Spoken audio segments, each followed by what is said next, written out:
গানটি গেয়েছে, তুমি জাগো জাগো দুর্গা জাগো যশোদাময়ী।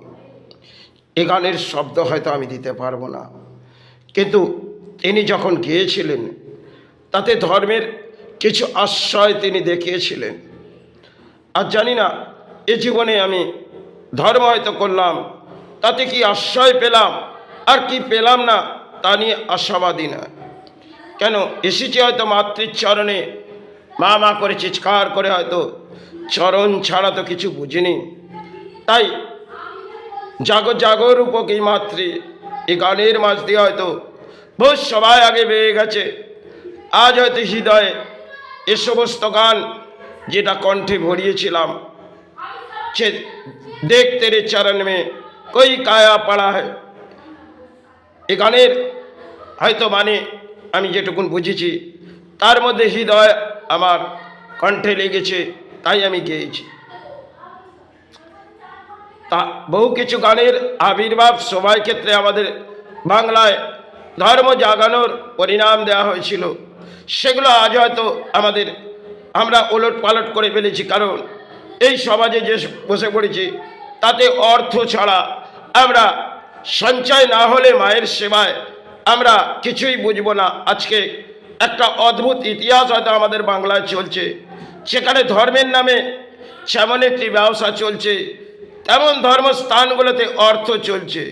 হয়তো সেখানে এই জনগণ গিয়ে দান দিচ্ছে, চাকে বাকে বিক্রয় করা হচ্ছে, কিন্তু সেক্ষেত্রে আমি ধর্ম যখন সামলে নিয়েছি, কর্ম যখন সামলে নিয়েছি, পথে যখন বসেছি, তাই আজ আছি, কাল হয়তো যাবার পালা হতে পারে। কেন সংকীর্তন একটা পালা, কীর্তন হয়, তাই আমাদের আসা যাওয়ার পালা। সেখানে আজ এসছি, কাল হয়তো এই পালার মাঝ থেকে বেরিয়ে যাব। তাতে ধর্ম জাগলো কি না জাগলো তারই আশা বৃদ্ধি না। তাই জাগো জাগো রূপকী মাতৃ জাগরে এ গানের হয়তো বহু লব্জ আছে, যার মধ্যে হৃদয় আমার আজও আত্মাবৃদ্ধির মাঝে ডেকে যায়। কিন্তু যে সময় এই বাংলায় এসেছিলাম হয়তো দুরবস্থা কাটিয়ে নিয়েছি, আজ হয়তো দুরবস্থা থেকে আমি চলে যাব, কিন্তু যেতে তো আমি বহু দূর পথ এসেছি। এবার ফিরে যাবার পালা, একটাই কামনা করি, তাতে ধর্ম জাগলো কি সমাজ ভেঙে পড়লো তা নিয়ে তো আশা বৃদ্ধি নয়। তবুও যেটুকুন আছে সেবার মাঝ দিয়ে হয়তো অশুভ সাল পড়ে গেছে, এই সেবার মাঝে কাটিয়ে দিই। জীবনযাত্রা হয়তো কর্মের লড়াই ছিল, তাতে ছিল সেবৈক ধর্ম, যা ধর্ম ধর্ম করে আমি চিৎকার করে তো সমাজে যাব না।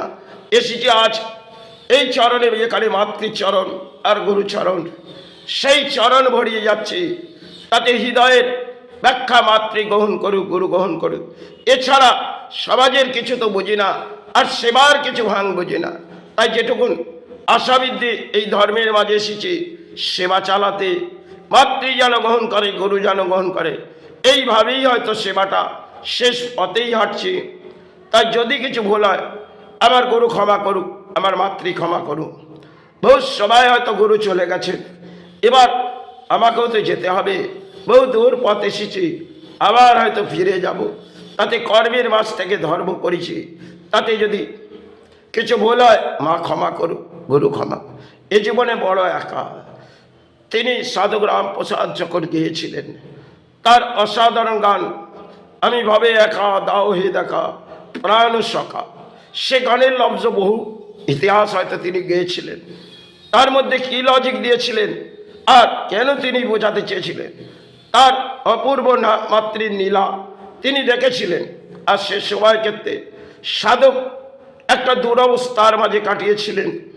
সবাই অঙ্কের হয়তো সাধক রামপ্রসাদের জীবনে অসাধারণ কাহিনী ছিলেন, কিন্তু বহু গান তিনি আবির্ভাব করেছিলেন, সময় ক্ষেত্রে হয়তো বেজে ওঠেনি।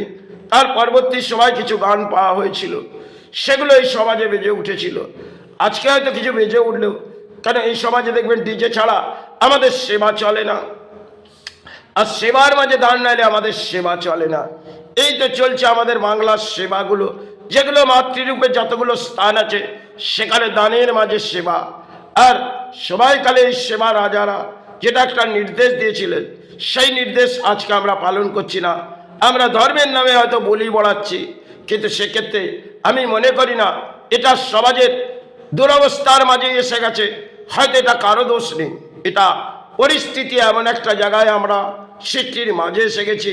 কেন অসৎ অর্থে আমরা সঞ্চয় করছি আর বিলিংও করছি, কারণ একটা জীবন আমাদের এই যাত্রার মাঝ থেকে বিলিং হতে হবে।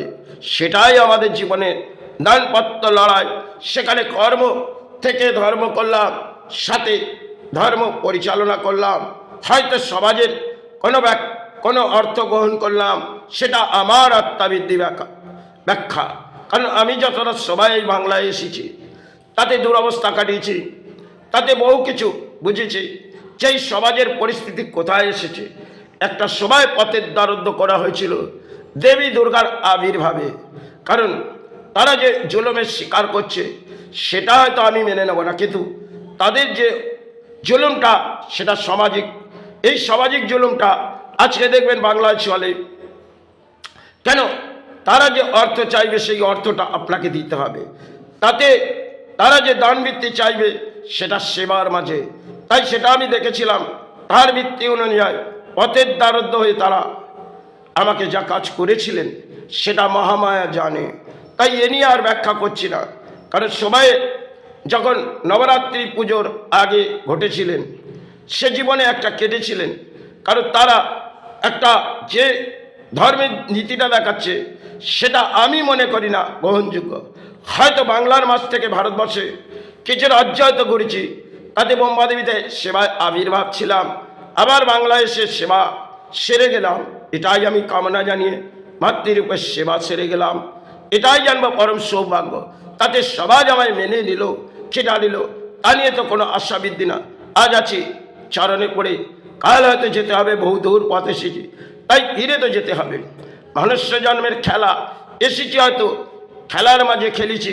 কারণ অর্থের খেলা না হলে, এই জীবনের সঞ্চয় না করলে ধর্মের ফুল পুষ্প আনা যাবে না।